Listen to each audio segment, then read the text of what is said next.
Bismillahirrahmanirrahim. Elhamdülillah Peygamber aleyhissalatu vesselam'ın hadislerinden 281. hadis. Yaxşı qatununu saylamakta. Nege tugulese yaxşı qatun sebeptir adamını talaylı etme dünyada ve sebeptir ahiratına da kömekçi bolmaga. Ahiratına talaylı bolmaga da. Geleyik hadisya. وعن عبد الله بن عمرو بن العاص رضي الله عنه أن رسول الله صلى الله عليه وسلم قال الدنيا متاع وخير متاعها المرأة الصالحة. Dünya bir zamanlık barda zat dünyadaki kullanan zattır. Zamanlık kullanan zattır. Taya alagan. Tugum. Bir zatta daim yok bunlar. No şu barda kullanan zat anın dünyada barisinde yaxşısı el-mer'atu salihatu yaxşı qatundur degan. Yaxşı qatunnu anlatgan Peygamber aleyhissalatu vesselam. Neçik bular? İza nazara ilayha sarratu. Eğer şu qatunga qarasan, seni suyundura. Aslirenyan göterler. Hay maşallah. Ve iza amaraha ata'athu. Bir zatını buyursan ha, şöyle et desin, tınglayey. Aytganing ete, ona hana dünyanın lab yaxşımatay.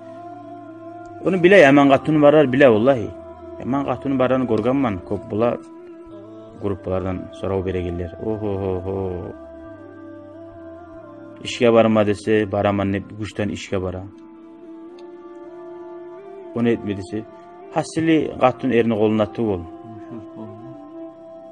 Yaşlar var arada. Er niyetigini bilmey. Tınlamay qatun.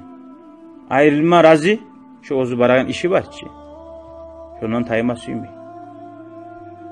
Eri belki suymay qatunu şöyle ergişlerin arasında işleganını. Yok, olti soy. Hala qara. Ve izâ gâbe anha hafizathu fî nefsiha ve mâlihi.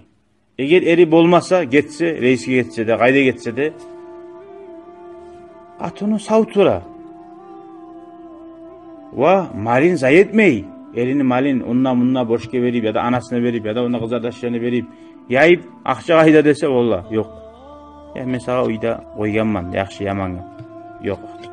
Şöyle malinle saklay, nafsine saklayan atun. Görasın, köp sattı koçu. Qarasan suyundura, aytkaning ete, sen yokta gıdırmay, saya qaylanmay. Savtura, o malin 400 zat. Senin malingda zayi etmey. Şu bolsa seni qatununla her kim qaramat tarıq. Ozun qatununa şu 400 zat barmısa, şu dünyanın lap da yaxşı zatin algan adam, lap talaylı adamlardan birisi şu. Velhamdülillahi Rabbil alemin. وجب الشكر علينا ما دعا لله دا. Bismillahirrahmanirrahim. Elhamdülillah.